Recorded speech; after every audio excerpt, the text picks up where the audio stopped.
혹시 뭐 이더리움 ETF도 이야기해 네. 주실 게 있으실까요? 네. 이더리움 ETF가 이제 어제 거래가 시작이 되었는데 음.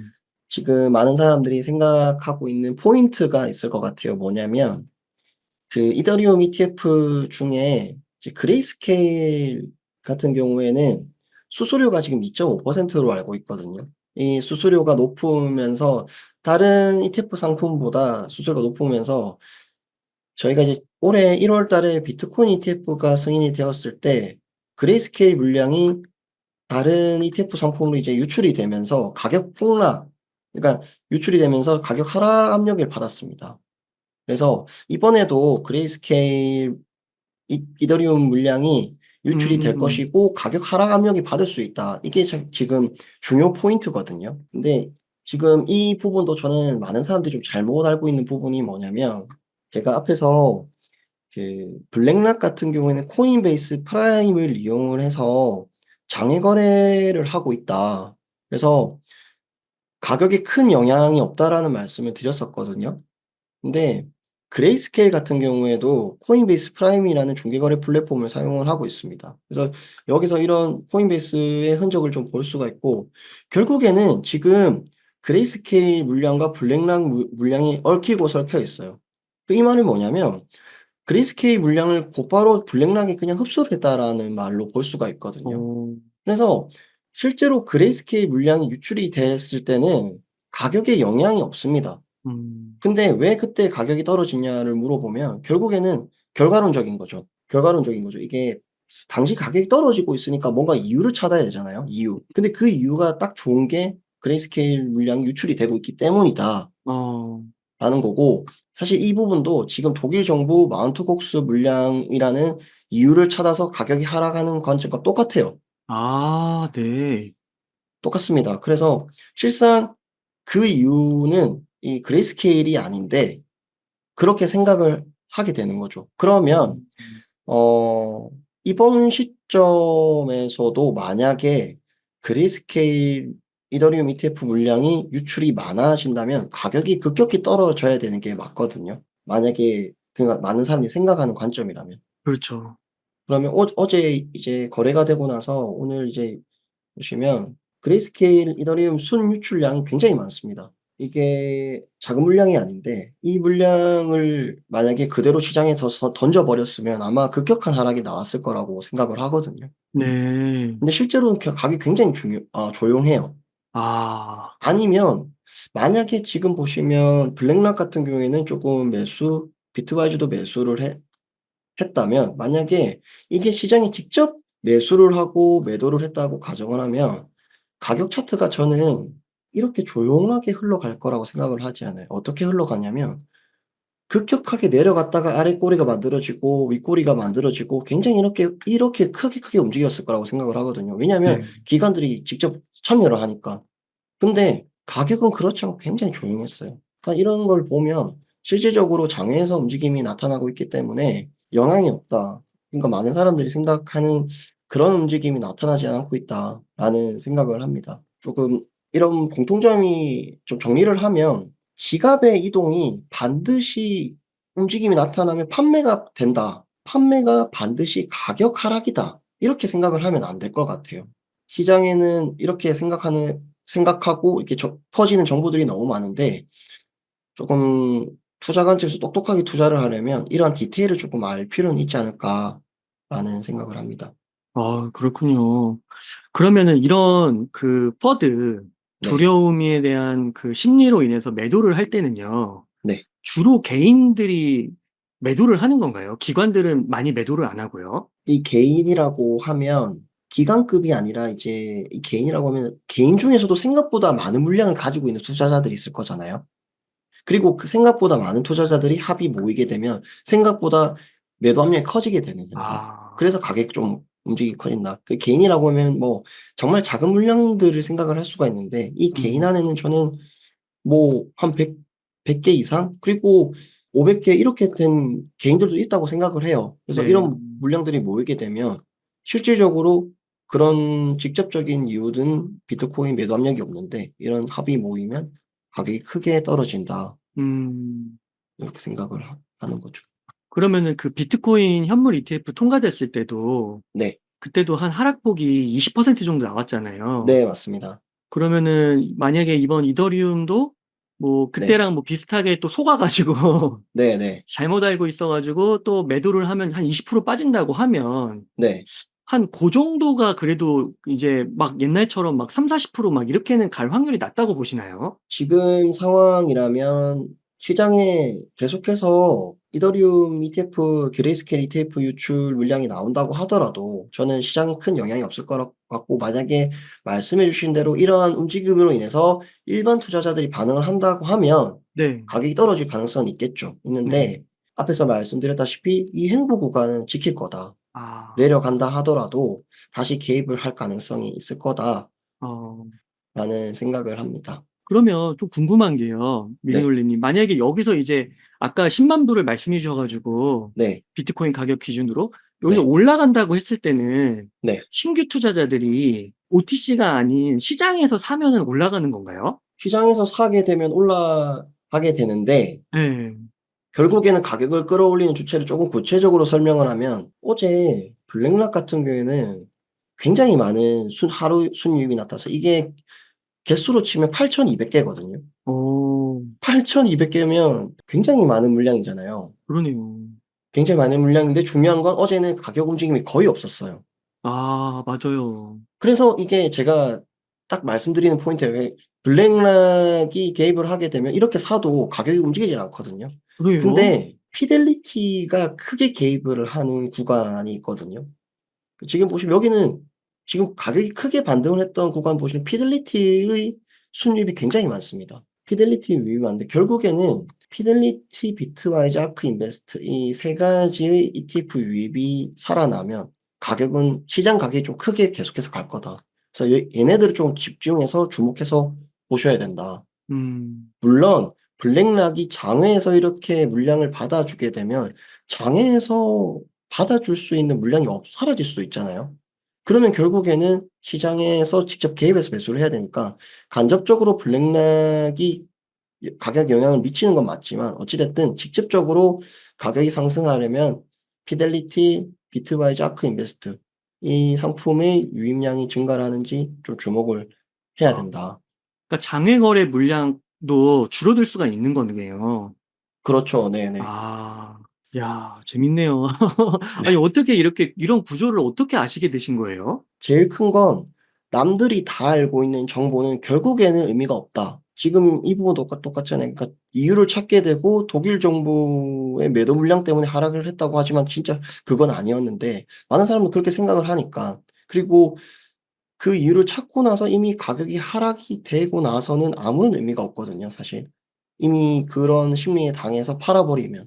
이런 부분들 때문에 '내가 어떻게 하면은 이 시장에서 살아남을 수 있을까?' 이런 음, 거 많이 고민을 하다 보니까 이런 데이터를 계속해서 공부를 하고 좀 알려고 하고 이랬던 것 같습니다. 그래서 이제 비트코인 고래들의 투자 비밀이라는 책을 쓰셨어요. 네네. 그래서 이 책에 와, 어떤 내용이 담겨 있을지 너무 궁금하거든요. 간단하게 설명을 드리면 고래들의 투자 방법을 추적할 수 있는 내용을 담아 놨습니다.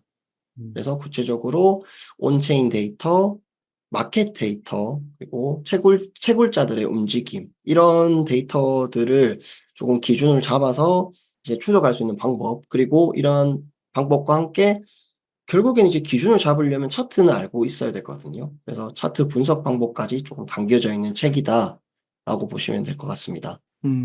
그렇군요. 그리고 또 아까 자기소개해 주실 때 온체인 분석가라고 하셨잖아요. 네. 그 책에서 이제 또 온체인 데이터를 많이 다루시는데 요게 네. 좀 용어가 좀 어려운 면이 있는 것 같아요. 그렇죠. 네. 음, 일반 투자자분들에게는 조금 처음 듣는 조금 내용일 맞아요. 수가 있는데, 비트코인은 이제 모든 기록들이 오픈되어 있는 탈중앙화 시스템입니다. 그래서 언제 어디로 얼마나 이렇게 옮겨갈 수 있는지 모두 확인을 할 수가 있거든요. 이런 데이터들이 있다 보니까 우리가 만약에 A라는 지갑이 있고 B라는 지갑이 있으면 이 지갑으로 만약에 1,000 개의 비트코인이 옮겨지게 되면 상대적으로 굉장히 큰 물량이 이동이 되었다. 이게 만약에 실시간으로 알 수가 있다면 고래들의 움직임을 어느 정도 알 수가 있고, 고래들이 움직였으니까 뭔가 큰 변화가 나타날 것이다. 그리고 조금 하락이 될 수도 있지 않을까? 이런 어떤 기준을 조금 잡을 수가 있거든요. 근데 네. 보통 그런 데이터들이 날 것의 데이터고, 이게 이제 블록체인 데이터에 나타나 있습니다. 근데 이 데이터를 이제 거래소나 아니면 지금 ETF 시장의 어떤 큰 기관들 같은 경우에는 지갑 주소를 오픈을 하거든요.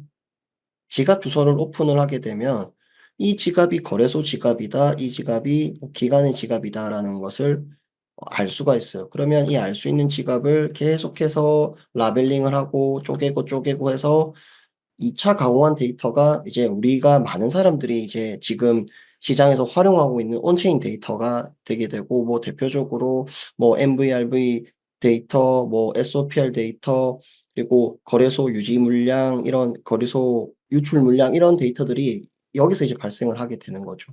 그래서 네. 이런 기준들을 가지고 우리가 고래들의 흔적들을 좀 추적을 할 수가 있다. 이렇게 좀 볼 수가 있습니다. 그렇군요. 그러면 오늘 그 책을 보니까 정말 다양한 네. 온체인 데이터 분석 기법들이 나오고 있어 가지고요. 기술적 분석도 나오고요. 네. 그중에서 좀 자주 사용하시거나 좀 유명한 온체인 데이터가 있다면 몇 가지 소개 좀 해 주시겠어요? 시기와 상황에 따라서 조금 다를 수가 있는데, 음. 일반 투자자분이 제일 좀 잘 활용할 수 있는 데이터를 좀 말씀드리면 SOPR 데이터를 조금 참고를 하시면 좋을 것 같아요. 저도 잘 활용을 하고 있고요. SOPR 데이터가 이제 뭐냐면, 이제 비트코인을 보유하고 있는 투자자가 수익을 보고 있는지 손실을 보고 있는지 알 수 있는 데이터예요. 그 기준이 이제 1을 기준으로 지금 이제 이 밑으로 내려가면 손실을 보고 있고, 올라가면 수익을 보고 있는, 그런 데이터를 나타내는데, 이 데이터를 좀 구체적으로 활용할 수 있는 법이, 저 같은 경우에는 이 SOPR 데이터를 이제 14일 이동 평균선을 조금 활용을 해서 조금 보거든요. 가격 상승장이 이루어질 때 이 데이터가 굉장히 유용할 수가 있습니다. 어떤 부분이냐면, 지금 2016에서 2018년도 상승장, 그리고 2020년도 상승장, 그리고 지금 상승장 한번 보시면, 가격이 항상 올라갈 때도 늘 우상향할 수 없습니다. 어느 정도 조정이 나오게 되죠. 조정이 나오게 되는데 그 조정 구간에서 항상 1 밑으로 떨어져요. 이 어. 빨간색 구간. 근데 그 구간이 항상 바닥이 되었습니다. 네. 2020년 사이클은 조금 짧았는데요. 여기가 반감기 구간이고, 한번 상승을 한 다음에 하락하는 시점이 결국에는 이런 움직임, 그러니까 매수 포인트가 될 수가 있는 거죠. 그 이후엔 한 번도 내려오질 않았는데, 지금 상승장 사이클도 마찬가지예요. 최근에 ETF 승인된 구간, 그리고 우리가 큰 충격, 가격 충격이 왔던 구간도 여기와 이런 움직임이 나왔습니다. 네. 그래서 하락장에서는 이게 보시면 대부분 손실권에 머물러 있어요. 그래서 음. 사실 큰 의미는 없습니다, 이게. 근데 가격 상승장 중에서 내가 매수를 잘 하지 못했고 다시 다음에 이제 매수 포인트를 좀 잡고 싶다. 아니면 적립식 투자를 하는데 좋은 구간에서 잡아 보고 싶다. 이럴 때 이런 데이터를 조금 활용을 하면 어 좀 유용할 수가 있다는 그러네요. 말씀을 좀 드리겠습니다. 그러니까 상승장에서도 이제 물론 저점은 높아지지만 상승장에서도 조정이 나올 때가 있으니까 네네. 그때를 노려서 사라. 그럴 아 때 이 데이터가 조금 활용하기 좋은 데이터다. 그렇군요. 이렇게 볼 수가 있습니다. 너무 유용한데요. 네.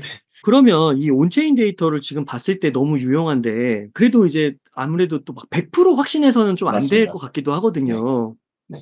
그래서 좀 초보자일수록 좀 유의해야 될 점 그런 게 있을까요?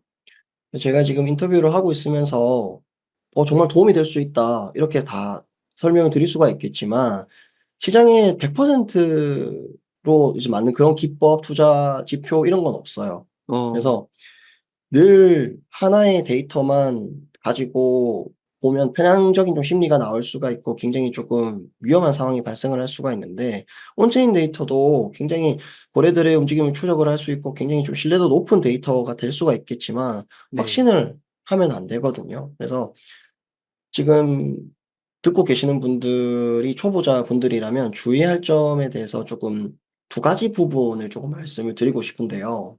자, 첫 번째는 MVRV 레티오라고 해서, 이 데이터는 많은 분들이 조금 활용을 하고 있고, 시장의 사이클 관점에서 고점, 저점을 알 수 있는 데이터 중에 하나예요. 그냥 이렇게 그냥 초록색 구간 저점 내려왔을 때 가격 바닥, 가격 바닥 어.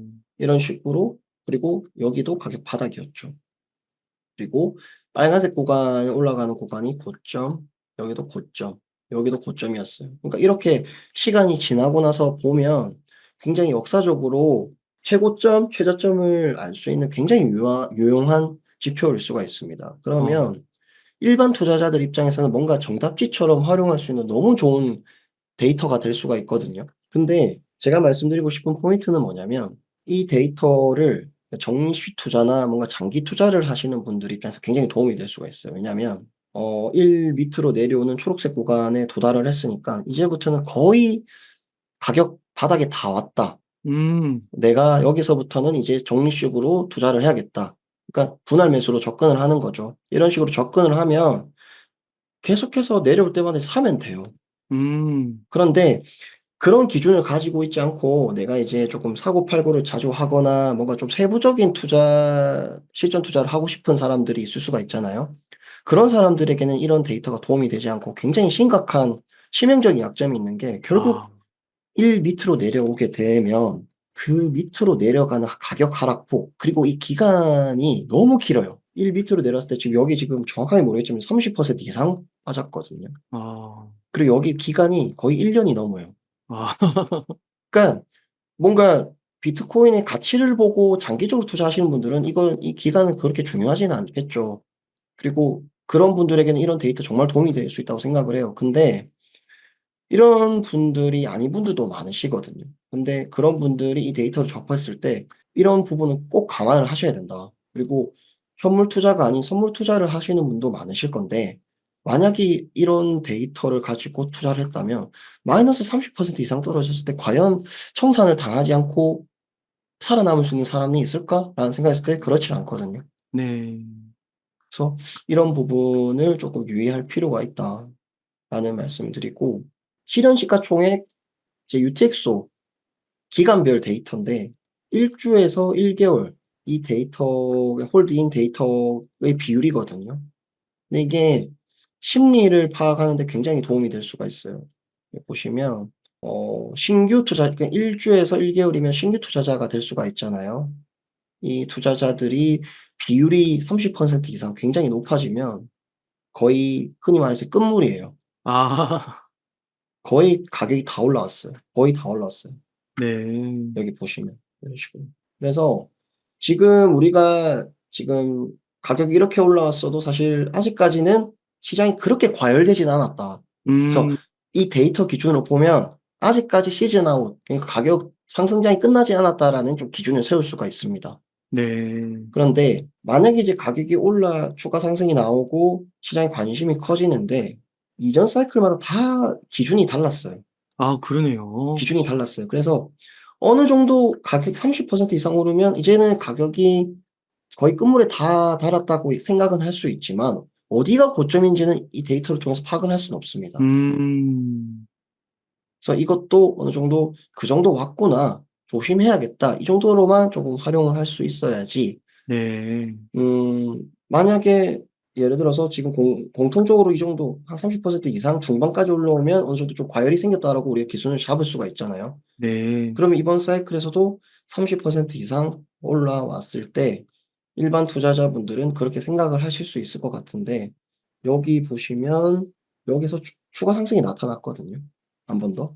그래서 이런 부분들을 조금 '반드시 무조건 정답이다.' 이렇게 활용하기에는 어려움이 있는 데이터다라는 말씀드립니다. 그리고 MVRV 레티오 데이터랑 똑같이 이제 퓨엘 멀티플이라고 해서 이 데이터도 좀 많이 활용을 하는데 한 가지만 딱 말씀드릴게요. 그러니까 이 저점, 고점 이렇게 판별을 딱 할 수가 있거든요. 정말 좋은 데이터예요. 근데 여기 보시면 여기는 이제 빨간색 구간까지 올라가지 않았어요. 음. 그러면은 저희가 2020 년도에 이 데이터를 활용한다고 한번 가정을 해 보면 '이렇게 올라갔으니까 아직 도달하지 않았으니까 가격이 더 올라갈 수 있겠네.' 이렇게 생각을 할 수 있거든요. 그러네요.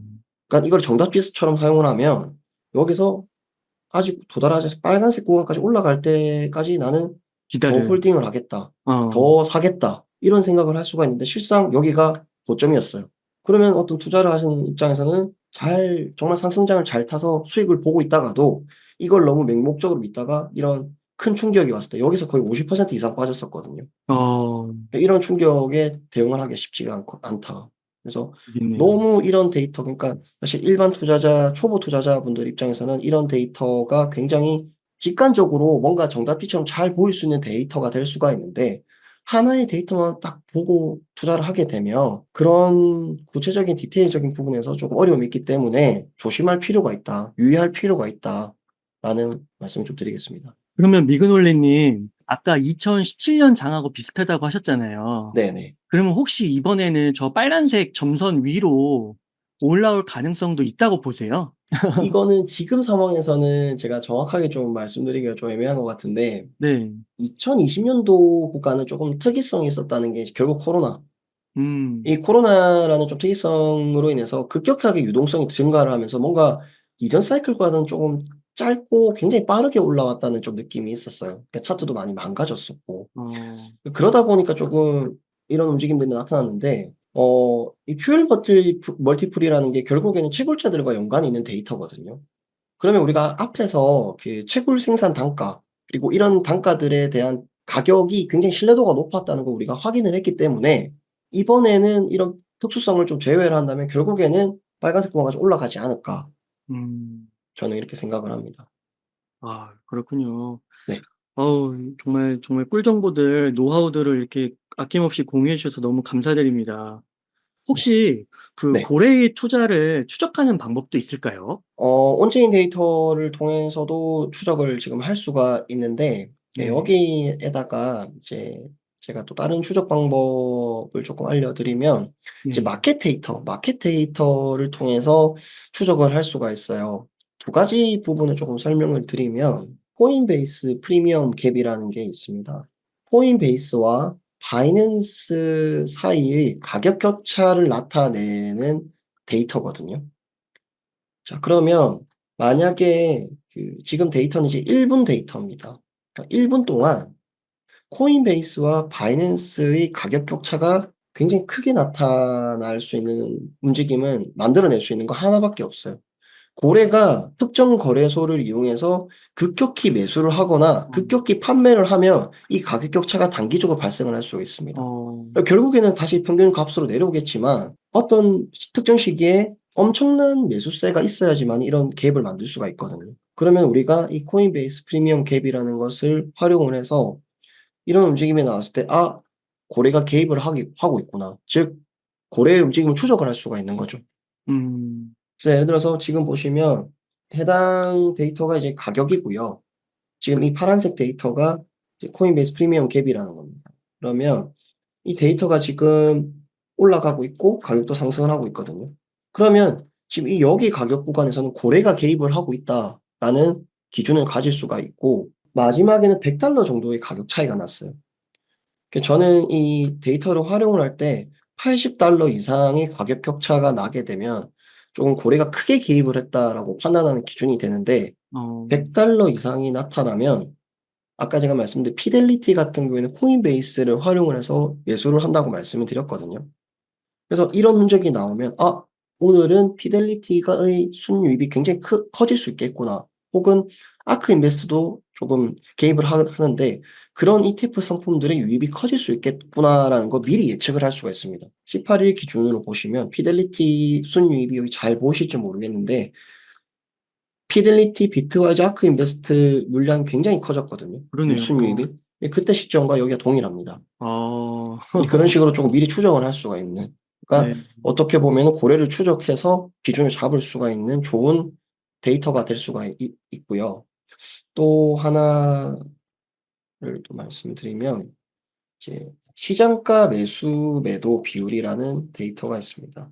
말 그대로 시장가, 지정가가 아닌 시장가이기 때문에 곧바로 거래소에서 비트코인을 긁어 버리는 거죠. 그러니까 엄청나게 긁어 버리는데 이제 상대적으로 중소형 거래소, 거래량이 작은 거래소 같은 경우에는 이 주문 호가창이 굉장히 얇기 때문에 큰 물량을 한 번에 시장가로 긁어 버리게 되면 한 번에 굉장히 큰 움직임이 나올 수가 있어요.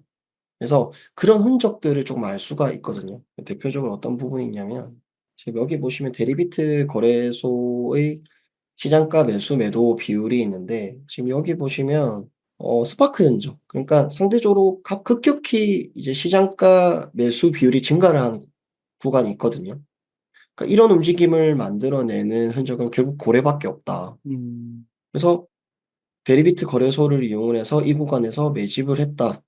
우리는 이런 기준을 세울 수가 있고, 그러면 이 구간을 지켜내고 올라가지 않을까라는 기준을 좀 세울 수가 있거든요.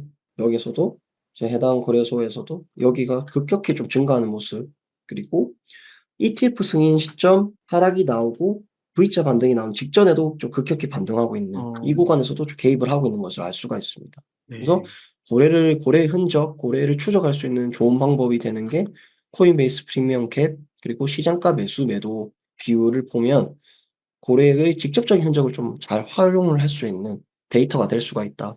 이렇게 생각을 합니다. 그 고래들을 좀 따라서 고래들의 움직임을 따라서 매수를 하면요. 네. 그 돈을 벌 가능성이 높아지나요? 아무래도 이것도 사실 100%는 없겠지만 음. 적어도 결국에는 차트를 만드는 그 세력이 결국 그러니까 돈이 많은 음. 사람이면 그 돈이 많은 가격을 움직이는 사람을 따라가면 적어도 흔들리지 않고 확률적으로 돈을 벌 가능성이 높아지지 않을까. 그러네요. 저는 그렇게 생각을 해서 음. 이런 고래들의 움직임을 추적하는 방법을 활용을 해서 투자를 하고 있습니다. 책 내용 중에서요. 네. ETF 관련 내용들도 굉장히 흥미롭더라고요. 이 네네. 부분도 좀 소개해 주실 수 있을까요? 단순히 ETF 승인이 되고 나서 ETF 1일 순유입량이 증가를 하면 가격이 상승을 하고 음. ETF 순유출이 많아지면 가격이 하락을 한다. 이렇게 이제 알고 있지만 아까 제가 설명드렸지만 그러면 블랙락이 어제 이렇게 8,200 개가 매수를 했다면 가격이 폭등을 해야 되고 저는 70K 까지 올라가야 된다고 봐요. 어. 근데 그렇게 알고 있는 관점이라면 이게 말이 안 되고 설명이 안 되거든요. 이 블랙락 피델리티 개별적인 ETF 상품의 어떻게 매집을 하는지 조금 구체적으로 알아야 된다. 어. 블랙락 같은 경우에는 코인베이스 프라임이라는 중개 거래 플랫폼을 이용을 해서 그 매집을 하다 보니까 가격 영향이 거의 없다. 코인베이스 지갑이 가운데 있고 이 모든 지갑이 블랙락이거든요. 다 코인베이스 프라임이라는 중개 플랫폼을 사용을 하고 있어요. 그리고 또 하나 설명드릴 게 코인베이스 프라임이 있고 코인베이스가 있는데 이 둘은 완전히 다른 개념이라고 보셔야 돼요. 그 코인베이스는 말 그대로 업비트와 같은 거래소지만 코인베이스 프라임은 중개 거래 플랫폼이기 때문에 장외 거래를 지원하는 거고요. 코인베이스는 거래소이기 때문에 이제 시장에 직접적인 가격 영향을 미치는 그런 개념이라고 생각을 하시면 될 것 같습니다. 그래서 어찌 됐든 코인베이스 프라이미를 이용해서 블랙락을 개입을 하고 있기 때문에 가격 영향은 없다. 근데 피델리티, 아크인베스트, 인베스코어와 같은 이런 ETF 상품들은 거래소를 직접 활용을 해요. 여기 보시면 이거는 이제 코인베이스 프라임이 아니라 코인베이스거든요. 이런 거래소를 이용을 해서 그렇기 때문에 단순히 ETF 순이입이 많으면 가격 상승, 유출이 많으면 가격 하락 이렇게 접근을 하는 게 아니라 피델리티 이런 비트와이즈 아크 인베스트가 개입을 하면은 직접적으로 개입을 하기 때문에 가격이 더 올라간다. 하지만 아무리 블랙락이 개입을 해도 가격은 크게 오르지 않는다. 이렇게 조금 구체적으로 세부적으로 조금 알 필요가 있다라는 말씀드립니다. 네. 그 블랙락이 네. 지갑이 하나가 아닌 거예요? 블랙락의 특징이 뭐냐면 네. 코인베이스를 이용해서 비트코인을 삽니다. 그러면 매번 새로운 지갑으로 비트코인을 보내요. 어. 무조건 새로운 지갑으로 보내다 보니까 처음에 알 수가 없어요. 그러니까 공식 발표에는 어느 정도 샀는지는 알 수 있지만 지갑 움직임을 추적하기에 조금 어려움이 있어요. 그래서 아까 보시다시피 정말 많은 지갑들이 있었잖아요. 네. 앞으로도 계속해서 이런 식으로 쪼개고 들어갈 거기 때문에 지갑들은 계속해서 신규 지갑으로 계속해서 들어갈 겁니다. 와, 그렇구나. 추적하는 방법을 이제 아캄이라는 온체인 데이터 플랫폼에서 이거를 지갑을 라벨링을 해서 제공을 하고 있거든요. 네. 그러면 그래서 피델리티나 비트와이즈나 아크는 지갑 수가 네. 좀 적은 건가요? 똑같이 이게 지갑을 이제 계속해서 신규 지갑을 만들거든요. 이제 보안적인 문제도 있고 네. 있는데 피델리티 같은 경우에는 어떻게 진행이 되냐면 지금 여기 보시면 피델리티 인플루언서에서 지갑이 있습니다. 보이시나요? 이 네. 지갑에서 최초로 무조건 이 지갑으로 들어와요. 최초로. 그러니까 아. 블랙락과는 쪼금 방법이 다르죠. 와. 처음부터 지갑이 신규 지갑으로 가는 블랙락의 방법과 어. 피델리티 같은 경우에는 무조건 지금 해당 지갑으로 들어와서 그다음에 신규로 나가요. 음. 그래서 저희가 만약에 이제 전날에 비트코인 순유입이 나오면 우리나라 기준으로 오후 10시 이후에 어느 정도 이 지갑으로 들어오게 되거든요. 피델리티 같은 경우는 곧바로 알 수 있어요, 다음 날. 어. 그리고 뭐 마켓 메이커를 통해서 뭐 219 개의 비트코인을 샀고 뭐 이렇게 다 알 수가 있거든요. 그래서 이런 식으로 조금 방법이 다릅니다. 아 그렇군요. 네. 야 이런 것도 되게 재밌네요. 네. 그냥 산다고 해서 그냥 사는 게 아니라 네. 뭐 약간의 뭐 익명성, 보안 요런 요소들도 있기 때문에 요렇게 운영 방식이 좀 다른 것 같은데요. 네. 아 그렇구나. 재밌네요. 혹시 그 비트코인 ETF 승인 후에요. 네. 비트코인 시장에 좀 나타난 변화 같은 게 좀 있을까요? 여러 가지 조금 변화들이 있겠지만 음. 제가 이제 가격적인 측면에서 딱 하나만 말씀드리고 싶은 포인트가 지금 결국 이제 3월 이후에 가격이 횡보를 하고 어느 정도 여기 구간이 지금 조정 구간이라고 볼 수가 있잖아요. 네. 이제 예전 같았으면 지금 여기서 이제 횡보하는 이유는 결국에는 누군가가 그래도 물량을 많이 팔고 있기 때문에 이런 현상이 나오고 있는데 단기 홀더는 지금 계속해서 축적 및 계속해서 홀딩을 하고 있는데 오래된 코인들이 여기서 굉장히 많이 팔렸어요. 그러면 오래된 코인이 만약에 지금 여기서 거의 300,000개 이상 팔렸거든요. 300,000개 이상 팔렸는데 이 오래된 코인이 만약에 장외에서 OTC에서 이 물량을 받아줄 수 있는 세력 기관들이 없다면 결국 어디로 와야 되냐면 거래소로 들어와야 돼요. 그러면 예전 같은 경우에는 이 장외에서 받아줄 수 있는 그런 유동성이 없어서 거래소로 들어온 경우가 굉장히 많았거든요. 이거는 혹시 기억나시는 분들은 모르겠지만 2020 년도에는 제가 온체인 데이터를 활용을 할 때 여기서 ETF 승인이 되기 전에는 장외에서 물량을 받아줄 수 있는 그런 유동성이 없다 보니까 거래소로 물량이 들어와요. 그 거래소로 들어올 때 지금 같은 경우에는 막 한 번에 10,000개, 20,000개 이렇게 들어오는 경우가 없거든요. 없어요 이거. 그러니까 거래소 직접 들어오는 게. 근데 그때는 이렇게 10,000개, 20,000개가 거래소로 직접 들어오게 되면서 한 번에 굉장히 큰 하락이 나오는 어. 그런 경우가 많았습니다. 근데 ETF 승인이 되고 나서는 야. 장에서 받아줄 수 있는 그런 유입 물량 기관들이 많고 그거를 소화할 수 있는 기관 자금들이 많기 때문에 생각보다 큰 가격 하락 움직임이 없었다. 이야. 예전 같았으면 분명히 저는 여기서 한번 흔히 말하는 기술적 관점에서 이제 여기서부터 여기에 대한 한번 조정값이 한 번은 나와야 된다. 그다음에 올라가는 음. 이런 분석을 할 수 있을 것 같은데 어. ETF 승인이 되고 나서는 그렇게 장에서 받아줄 수 있는 물량 소화가 가능하다 보니까 이 정도의 조정을 거치고도 가격이 올라갈 수 있다. 이게 가장 음. 큰 ETF 승인 이후의 변화점이라고 생각을 합니다. 네. 그리고 앞으로도 가격이 올라갈 때 똑같이 조정 움직임은 반드시 나오겠죠. 근데 그 조정 폭이 물론 지나고 나서 구체적인 분석을 해 봐야겠지만 '조금은 예전과는 다를 수가 있다.' 이런 생각을 합니다. 와 너무 흥미로운데요. 혹시 반감기 사이클이 4년 반감기 사이클이 끝난 다음에 네. 최고점을 찍고 네. 거의 막 한 70% 에서 막 80% 까지 하락을 그동안 해 왔었잖아요. 네 맞습니다. 네. 그런 하락폭도 나오지 않을 거라고 보시나요? 지금 상황이라면 여기 구간의 지지 레벨이 탄탄해서 정말 그냥 우리가 알 수 있는 코로나 이런 진짜 알 수 없는 변수가 어. 아닌 이상 그런 가능성은 낮다고 생각합니다. 아 그렇군요. 네네. 그러니까 저기 비트코인을 금이랑 많이 이렇게 비교해서 네. 설명할 때 보니까 금 ETF 통과된 다음에도 한 뭐 5년 이상 6년 7 년까지도 계속 우상향을 그렸다고 그러더라고요. 네.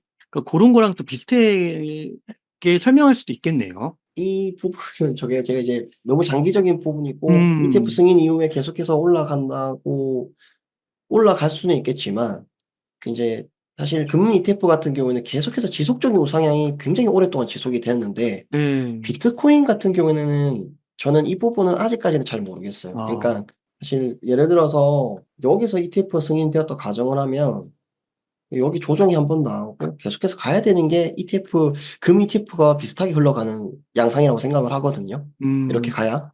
근데 여기서 승인이 되었다고 하더라도 금 ETF처럼 과연 지속적인 우상향을 할 수 있을까? 이 부분에 대해서는 아직까지는 조금 음. 의문입니다. 네. 아 그렇군요. 네. 감사합니다. 그 책에서 보니까 이 온체인 데이터뿐만 아니라 차트를 활용한 투자 방법도 소개해 주고 계시잖아요. 네. 요 부분도 한 몇 가지 소개해 주시면 좋겠습니다. 이제 차트를 보신 분들은 이제 굉장히 많고 어느 정도 그런 수준들이 많이 높아졌다고 저는 생각을 하거든요. 그래서 몇 가지 부분만 좀 말씀드리면 이 책에 나와 있는 이제 많은 예시들은 이제 시중에 나와 있는 책에 나와 있는 많은 예시들은 좀 딱딱 떨어지는, 그러니까 일반 초보분들이 이해가 쉽게 떨어지는 그런 예시들이 너무 많아요. 근데 막상 그런 예시들을 보고 내가 이제 시장에 실전 투자에 이제 딱 들어오게 되면 추세선이나 어떤 데이터를 활용을 할 때 정석적으로 떨어지는 상황이 거의 없거든요. 어. 그러니까 예를 들어서 추세선 같은 경우에도 내가 추세선을 그어 보려고 하는데 그러니까 뭐 딱딱 떨어지는 상황이 만들어져야 되는데 그러지를 못하 보니까 초보 투자자분들 같은 경우에는 어 기준을 잡기가 좀 어려움이 있다. 그래서 그럴 때 쪼금 활용할 수 있는 방법이 기울기를 활용을 해라. 어떤 부분이냐면 지금 만약에 이제 여기 구간 그리고 이런 구간에서 추세선을 긋는다고 가정을 하면 이렇게 긋다 보면 여기는 이제 사실 정확하게 나오질 않거든요. 근데 여기 구간을 좀 예시로 다시 한번 들어 볼게요. 우리가 이제 기울기 관점을 활용을 하면 지금 여기서부터 접점부터 여기까지 뭔가 이제 힘이 빠지고 있다. 이제 이런 저항을 돌파하지 못하면서 힘이 빠지고 있다, 힘이 빠지고 있다 이렇게 조금 접근할 수 있는데 추세를 그으면 이런 구간에서는 여기와 접점이 만나질 않거든요, 대각 추세를 그으면. 그래서 조금 어떤 기준을 잡거나 추세선을 유용하게 활용하기 위해서는 이런 기울기를 조금 자주 활용을 하면 조금 유용할 수가 있다. 바닥 구간도 똑같습니다. 이런 식으로 단순히 어. 이런 추세를 긋는 것보다는 이런 식으로 기울기를 긋게 되면 어. '아 점점 가격은 떨어지고 있는데 점점점 매도 압력이 약해지면서 버티고 있구나.' 이런 기준을 쪼끔 만들 수 있기 때문에 기울기를 좀 잘 활용을 하면 음. 추세선에서 나오는 어떤 정석적인 패턴에 의해서 기준을 잡지 못하시는 분들은 좀 '잘 활용을 할 수 있지 않을까.'라는 생각을 조금 하고요. 이건 완전 경험에서 우러나오시는 것 같은데요. 네. 이거는 사실 경험에서 나오는 게 맞는 것 와. 같아요. 네. "숏에서는 어떻게 그어야 될까요?" 이렇게 사실 물어보시는 분도 많고 저도 똑같이 이런 생각을 했었거든요. 고런 이런 부분도 있을 수가 있고 그다음에 차트를 배우시면 많은 사람들이 이제 RSI 상대 강도 지수를 많이 활용을 하시죠. 상대 맞아요. 강도 지수를 많이 활용을 하시는데 이제 이런 데이터들이 이제 치명적인 단점이 이제 배울 때 이제 RSI 강도가 70 이상 올라오면 과매수 상태다. 어느 정도 조정이 나올 수 있다. 과열 상태다. 그리고 30 밑으로 내려가게 되면 과매도 구간이니까 어느 정도 이제 반등 혹은 바닥이 될 수 있다. 이렇게 이제 정석적으로 많이 알고 계세요. 근데 추세가 어느 정도 지속이 될 때는 이 과매수 구간을 계속해서 유지하면서 올라갑니다. 그렇구나. 그래서 예를 들어서 가격이 여기에서 이제 과매수 구간에 올라왔으니까 나는 가격이 여기서 올라올 때 동안 매수를 못 했지만 과매수 구간에 들어왔으니 조정이 나올 것이다. 그러면 '과매도 구간에 왔을 때 매수를 할 거다.' 이런 어. 생각을 할 수가 있거든요. 그러네요. 정석적으로 생각을 하면 이 상승 추세를 과매도 구간까지 올 때 동안 한 번도 매수를 못 하는 거죠. 그러네요. 근데 이게 지금 7 월부터 거의 2018 년도 3월 달까지니까 거의 2 년이네요. 네네. 이렇게 돼 와. 버리니까 최소 1년 이상 이렇게 돼 버리니 1년 동안 아무런 매매를 못 하게 되고 엄청난 큰 상승을 놓치게 되는 이런 상황이 발생을 하니까 너무 정답지처럼 정석적으로 활용을 하다가는 야. 약 큰 어려움을 만들 수가 있다. 그래서 가장 중요한 거는 추세의 지속성, 그러니까 한 번 추세가 나오는 것을 절대 거스르지 마라. 이런 데이터 보조 지표보다는 추세가 나오게 되면 이런 추세를 우선적으로 활용을 해서 시장을 보는 게 좋다. 이런 말씀을 좀 드리겠습니다. 아, 너무 좋은데요, 미그놀리님. 네. 그리고 또 이런 말씀을 해주셨어요. 이전에는 없었던 명확한 비트코인 투자 방법과 기준이 생길 거라고요. 이건 어떤 의미인가요?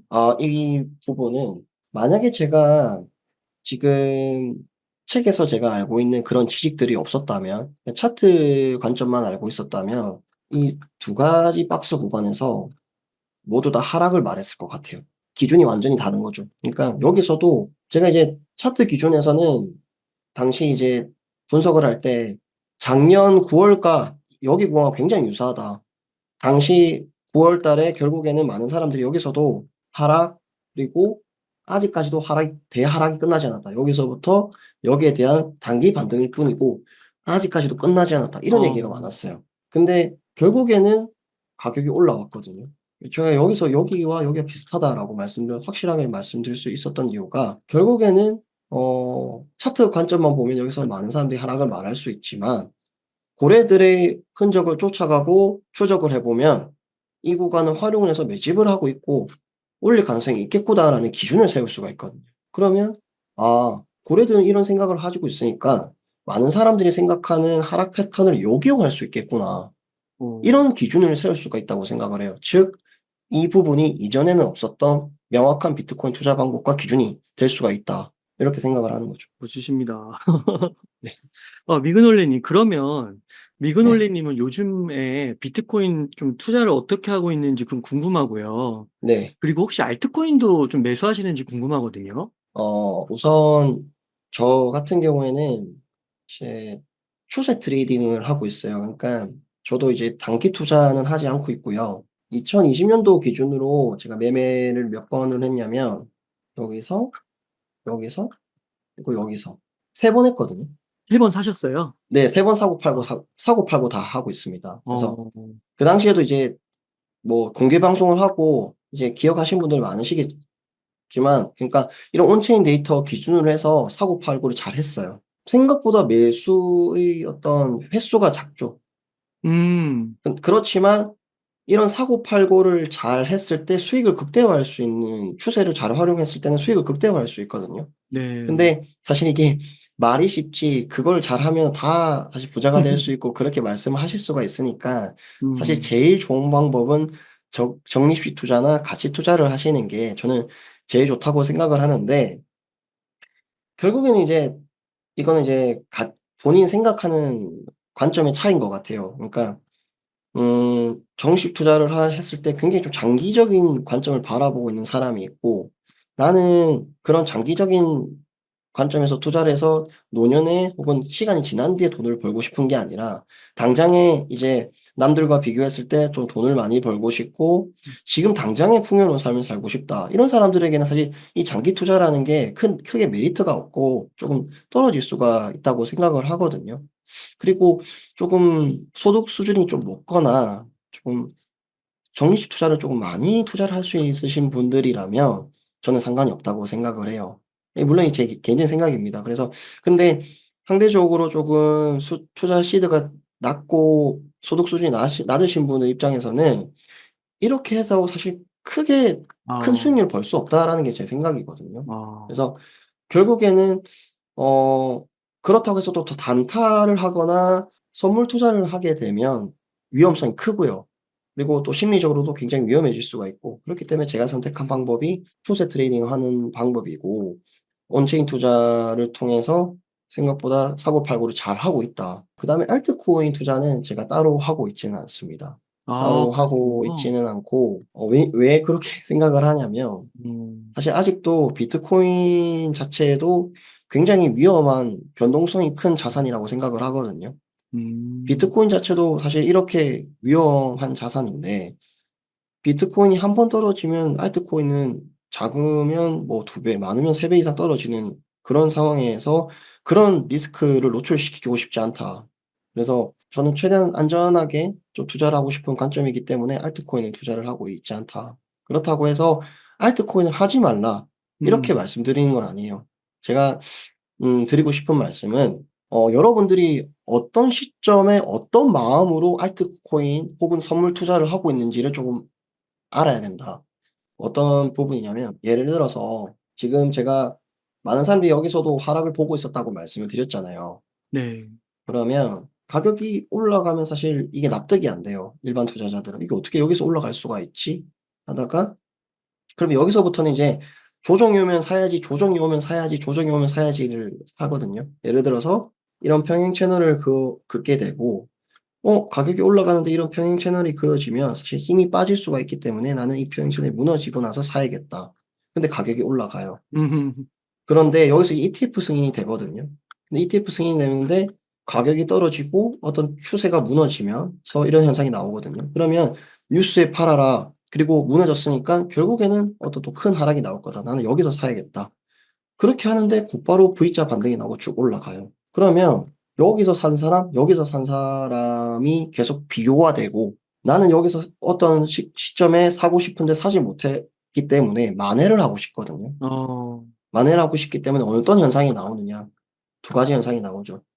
그래서 대부분이 어떤 큰 조정이 나오거나 이런 답답한 움직임이 나올 때 이런 끝물에 아. 투자를 하게 되는 거고 그렇기 때문에 이 김치 프리미엄이라는 이런 김프가 과열이 생기게 되는 거고 그런 현상이 나오게 됩니다. 그래서 만회하고 싶고 여기서 많은 과열이 생긴 이유가 첫 번째가 여기서 사지 못했지만 아직까지 상승장인 것 같아. 그러면 이전에 샀던 사람과 내가 조금 만회를 하기 위해서는 선물 투자를 해야겠어. 레버리지를 사용하면 그래도 조금 만회할 수 있지 않을까. 그래도 내가 여기서 샀지만 레버리지 투자를 하면 밑에서 산 사람이랑 비교했을 때 더 큰 수익을 벌 수 있지 않을까? 무리한 투자를 하게 됩니다. 두 맞아요. 번째, 그리고 여기서 이제 가격이 올라가는데 알트코인들의 비트코인 대비 알트코인의 그 수익률이 굉장히 커 보이고 엄청나게 커요. 맞아요. 그러니까 그런 모습을 보면 알트코인 또 사고 싶어집니다. 어. 그래서 여기서 알트코인을 사게 되는 거거든요. 근데 결론적으로 이런 구간에서는 만회하고 싶은 심리 그리고 기본적으로 욕심이 들어가 있기 때문에 심리적으로 안정적일 수가 없어요.